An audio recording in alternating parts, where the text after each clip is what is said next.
خدمت خلق کو ترجیح دے کے، مثلاً کیسے خدمت خلق کو ترجیح دے کے؟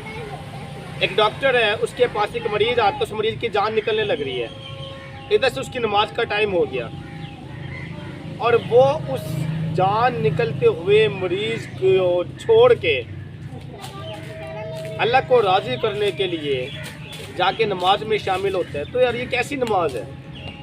میرا نہیں خیال کہ کسی بھی دین کے اندر یہ بات سکھائی گئی ہو۔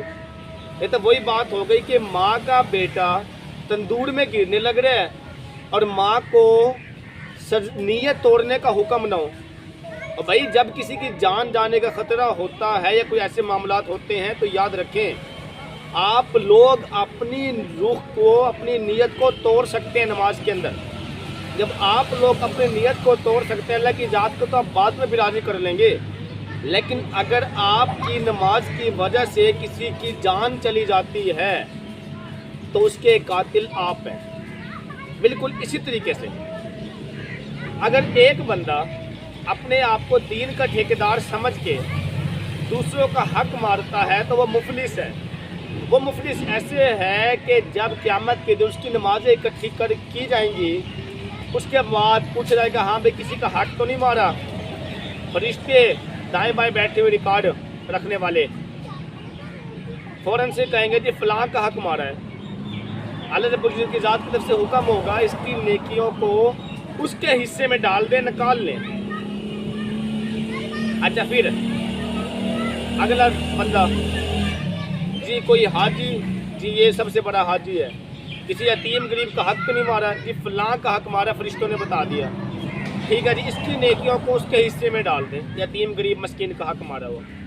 تو یاد رکھیں کہ اگر ہم عبادات اور خدمت خالق کی بات کر لیں، عبادات لازمی ہیں لیکن خدمت خالق ترجیحات پر ہیں۔ مثلا آپ کسی کا دل نہیں دکھا سکتے، آپ کسی کی چوری نہیں کر سکتے، آپ کسی کا حق نہیں مار سکتے، آپ یتیم غریب مسکین کا حق نہیں مار سکتے، آپ اگر پیسے والے ہیں کسی کے زکوٰۃ کا نہیں کھا سکتے، آپ یہ جو لوگوں کی دل آزاری ہیں، اصل تو آپ کی نمازیں یہ ہیں۔ جو لوگ اپنے آپ کو دین کے ٹھیکیدار سمجھتے ہیں، نمازی سمجھتے ہیں اور دوسروں کا حق مارتے ہیں، تو ان کے بارے میں کیا رائے ہے؟ وہ سخت نقصان پہنچانے والے۔ مثلا کیسے؟ ایک بندہ حرام طریقے سے پیسے اکٹھا کرتا ہے، حرام کمایا، کرپشن کی، کاروبار میں اس نے کوئی حرام کمایا، کچھ بھی کیا، پھر اس پیسے کو وہ مسجد میں بھجوا دیتا ہے جو حرام کمایا، اس پہ ڈبل پکڑ ہے۔ حرام کمایا، کرپشن کی، دوسروں کا حق مارا، پھر اس پیسے کو وہ مسجد والے لوگوں کی خدمت پہ لگا دیتا ہے، مفلس ہے۔ حرام کمایا، یتیم غریب مسکین کا حق مارا، پھر لوگوں کو دکھانے کے لیے کوئی ویلفیئر سوسائٹی بنا دی، وہ مفلس ہے۔ کس کو دھوکہ دے رہے ہیں؟ کس کے ساتھ منافقت کر رہے ہیں؟ اپنے آپ کے ساتھ۔ کب تک کرو گے؟ ٹل یور لاسٹ بریتھ، آپ نے آخری سانس تک۔ اور کب کلیئر ہو جائے گا؟ جس دن نامہ اعمال پیش ہوں گے۔ اور کیا یقین ہے مرنے والی زندگی پہ؟ اگر نہیں تو مسلمان ہی نہیں۔ میں ایمان لایا اپنے موت کی بعد کی زندگی پر۔ مسلم تب ہے کہ اگر آپ کا مرنے پہ یقین ہے، اور اگر آپ کا مرنے پہ یقین نہیں ہے تو پھر کس چیز کے مسلمان ہیں؟ اور اگر آپ کا مرنے پر یقین ہے تو پھر یقین اس چیز پہ ہونا چاہیے زندہ اٹھائے جانے پر۔ اور اگر آپ کو زندہ اٹھائے جانے پر یقین ہے تو پھر یقین ہونا چاہیے آپ کے نامہ اعمال پر جو پیش کیے جائیں گے۔ اور اگر آپ کے نامہ اعمال پیش کیے جائیں گے تو یقین ہونا چاہیے کہ آپ کی نمازیں وہاں پہ ناکام ہو جائیں گی، آپ کی عبادات وہاں پہ ناکام ہو جائیں گی، آپ کے حج وہاں پہ ناکام ہو جائیں گے، اور پھر آپ جہنم کی آگ کا ایندھن بنیں گے۔ کیوں؟ کیونکہ جس غریب کا حق مارا ہے، اللہ کی ذات کے سامنے تو منافقت نہیں کر سکتے۔ یتیم اور مسکین کا حق مارا ہے، اللہ کی ذات کے سامنے تو منافقت نہیں کر سکتے۔ بیٹیوں کا حق مارا اللہ کی ذات کے سامنے تو منافقت نہیں کر سکتے، نہیں ڈبل ہو سکتے، نہیں ڈبل فیس کر سکتے، نہیں مناپلی ہو سکتی، نہیں اپنا جو اندر سے کچھ باہر سے کچھ ہو سکتی۔ وہاں پہ تمہیں کچھ بھی نہیں کر سکتے سوائے پچھتاوے۔ اسی لیے قیامت حدیث کا مفہوم تبھی تو ہے کہ پہاڑوں جتنی نیکیاں لے کے آئیں گے لیکن جہنم کی آگ کا ایندھن بنیں گے۔ تو خدمت خلق اگر دیکھا جائے تو وہ پہلے ہے، لیکن دین کو نمازوں کو چھوڑ کے نہیں ہے، لیکن خدمت خلق پہلے ہے اور عبادات بعد میں۔ اللہ کو راضی کر سکتے ہو لیکن لوگوں کو راضی نہیں کر سکتے۔ تم سے ناراض ہونے والے جتنے لوگ دنیا سے انتقال کر جائیں گے تو وہ قیامت کے دن تمہارے روبرو پیش کیے جائیں گے، اور ان لوگوں سے جب سوال جواب ہوگا تمہاری ساری نیکیاں فضول چلی جائیں گی۔ تو خدا را تھوڑی عبادات کر لیں، لازمی والی کر لیں، 5 نمازیں لازمی اس کو کر لیں، لیکن اپنے آپ کو حاجی سنتھا بتا کے، اپنے آپ کو نمازی پرہیزی بتا کے دوسروں کا حق مارنا چھوڑ دیں۔ ہمارے اس ٹائم پہ تقریباً صحافی لوگ، سیاسی لوگ، وکیل لوگ، بڑے بزنس مین، بڑے بیوروکریٹس، بڑے عہدوں پہ بیٹھے جانے والے، یہ ایک بہت بڑا طبقہ جہنم کی آگ کا ایندھن بننے کے لیے تیار رہے۔ ایک بہت بڑا طبقہ، کیونکہ بہت بڑا طبقہ کیوں کہا ہے؟ کیونکہ مال زیادہ آتا ہی اس بندے کے پاس ہے زیادہ تر، کہ جو کسی کا حق مارتا ہے۔ جو کسی کا حق نہ مارے تو اس پہ مال ایک حد تک آتا ہے، وہ تو 1% نکلیں گے۔ باقی دنیا میں جتنے بھی لوگ امیر ہوئے پڑے ہیں، یہ امیر ایسے نہیں ہوئے کسی کا حق مار کے ہوئے، یہ امیر ایسے نہیں ہوئے کسی یتیم غریب مسکین کا حق مار کے۔ تو خدا را ایسا نہ کریں کہ آپ عبادات کو اہمیت دے کے خدمت خلق کو چھوڑ دیں۔ آپ صحیح معنوں میں نرم دل کے لوگ بنیں، لوگوں کے لیے مدد کرنے والے بنیں، اپنی جانیں نچھاور کرنے والے بنیں۔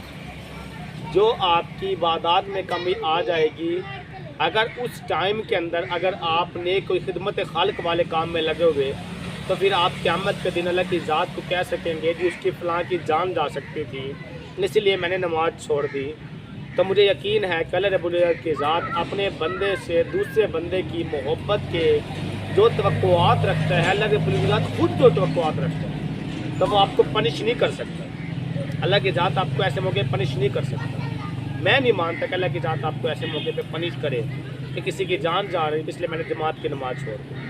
تو خدا را نمازیں پڑھیں، مس نہ کریں، لیکن یہ بعد میں پڑھی جا سکتی ہیں۔ خدمت خالق پہلے ہے، لوگوں کا کام پہلے ہے۔ اور لوگوں نے تو، صحابیوں نے تو اپنے اعتکاف تک چھوڑ دیے، تم نمازوں کی بات کرتے ہو۔ ایک میں واقعہ پڑھ رہا تھا کہ کسی صحابی کے پاس اعتکاف کی حالت میں تھے مسجد نبوی میں، اس صحابی کا میرے مائنڈ سے نام نکل گیا، حضرت ابو ہریرہ تھے، کون سے تعلق بشر معاف فرمائے۔ تو اس کے پاس ایک دوسرے صحابی آئے اور آ کے پریشانی کی حالت میں بیٹھ گئے ایک کونے پہ۔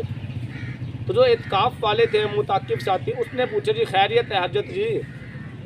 تو دوسرے ساتھی جو پریشان تھے انہوں نے بتایا جی میں مقروض ہو گیا ہوں، قرضہ نہیں اتار سکتا۔ انہوں نے کہا ہو، آپ اٹھے اور مسجد سے باہر کی طرف چلنا شروع کر دیا، یا مسجد کے باہر کی طرف چلنے لگے۔ تو پریشان ساتھی نے بتایا کہ جی آپ اعتکاف میں ہیں، آپ اعتکاف کو نہیں چھوڑ سکتے۔ تو اس اعتکاف والے ساتھی نے بتایا کہ جی اگر نبی صلی اللہ علیہ وسلم کی حدیث ہے کہ اگر کسی مسلمان کی مدد کرنا یا اس کے مشکل وقت کے اندر کام آنا یا اس کے قرضے کو اتارنا 10 پتہ نہیں کتنے اعتکاف سے افضل ہے، تو میں اپنے ثواب کو زیادہ کرنے کے لیے اعتکاف توڑ رہا ہوں۔ میں اپنے اعتکاف نہیں توڑ رہا، میں تو 10 کا ثواب لینے کے لیے اعتکاف کو توڑ رہا ہوں۔ جو اعتکاف کو توڑ کے جا سکتا ہے یار، نماز کو توڑے کیوں نہیں جا سکتا؟ اور اگر نماز کو توڑنے کا حکم نہ ہوتا تو پھر میرے نبی پاک محمد مصطفیٰ صلی اللہ علیہ وسلم کی ذات یہ کیوں کہتے کہ کاش میری ماں پکارتی ہے محمد اور میں فرض نماز چھوڑ کے کہتا جی اماں جی۔ یعنی کہ عبادات کرنی ہے لیکن بعد میں ہے، خدمت خالق لوگوں کی مدد، لوگوں کے کام آنا یہ پہلے ہے۔ ہماری سوسائٹی میں گند ہی گند گھلا پڑا ہے۔ ہماری سوسائٹی کے اندر لوگ اپنی عبادات کے نام پہ دوسروں کا حق مار جاتے ہیں، لوگ اپنی نماز کے نام پہ دوسروں کا حق مار جاتے ہیں، لوگ اپنے دین کے ٹھیکیدار بن کے دوسروں کے ساتھ منافقت کر جاتے ہیں۔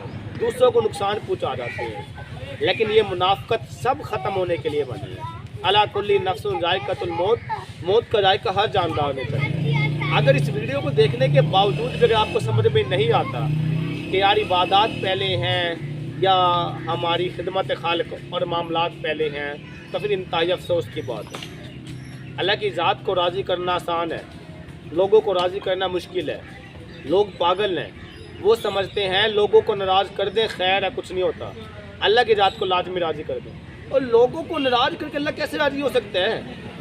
اس طرح میرے نبی نے فرمایا تھا نا کہ جو حضرت امام حسن حسین سے محبت کرتا ہے اس کا مطلب وہ مجھ سے کرتا ہے۔ کیا مطلب ہے؟ یعنی لوگوں سے محبت پہلے ہے، پھر بڑی ہستی سے محبت ہے۔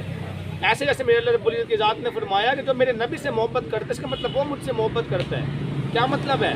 انسان کی انسان سے محبت پہلے ہے، انسان کا انسان کے کام آنا پہلے ہے، انسان کا انسان کی حاجت پوری کرنا پہلے ہے، انسان کا انسان کے دکھوں کو حل کرنا پہلے ہے۔ ہماری نمازیں بعد میں ہیں، ہماری عبادات بعد میں ہیں۔ اپنے آپ کو حاجی سنتھا بتا کے دین کے ٹھیکیدار بننے کی کوشش نہ کریں، اپنے آپ کو خدمت خالق پہ لگا دیں اور ساری زندگی لوگوں کے کام آنے پہ کریں۔ مجھے پورا یقین ہے کہ اللہ کی ذات کے ہاں وہ بندہ جیت جائے گا جس نے ساری زندگی عبدالستار ایدی بن کے دکھایا ہوگا، جس نے ساری زندگی لوگوں کی مدد کر کے دکھایا ہوگا، اور وہ بندہ ہار جائے گا جس کے پاس پہاڑوں جتنے عبادات ہوں گی لیکن وہ مفلس ہو اور سب اسے واپس لے لی جائے گی۔ مجھے امید ہے کہ یہ ویڈیو دیکھنے کے بعد آپ کو سمجھ میں آ گئی ہوگی کہ عبادات پہلے ہیں یا کہ آپ کا دوسروں کے کام آنا یا مخلوق خدا کی خدمت کرنا وہ پہلے ہے۔ اور اگر یہ ویڈیو آپ کو سمجھ میں آ گئی ہو تو ایسے حکمرانوں کو، صحافیوں کو، سیاسیوں کو، وکیلوں کو اور بڑے بزنس مینوں کو یہ ویڈیو لازمی دکھائیں تاکہ وہ دوسروں کا حق مارنے کے بجائے اپنی ایک ٹائم کی نماز چھوڑ دیں۔ وہ اللہ کا اس کا معاملہ ہے، اللہ کی ذات بخش دے گی، لیکن کسی غریب کا حق نہ مارے۔ اگر یہ ویڈیو آپ کو اچھی لگی ہو تو آپ لوگ اپنے دوستوں کے ساتھ شیئر کریں، ہمارے چینل کو لائک کریں، سبسکرائب کریں، بیل آئیکن کو دبائیں تاکہ بر وقت آپ لوگوں تک ہمارے تمام ویڈیو موصول ہو۔ اپنا خیال رکھیے گا، اجازت دیجیے گا، اللہ حافظ۔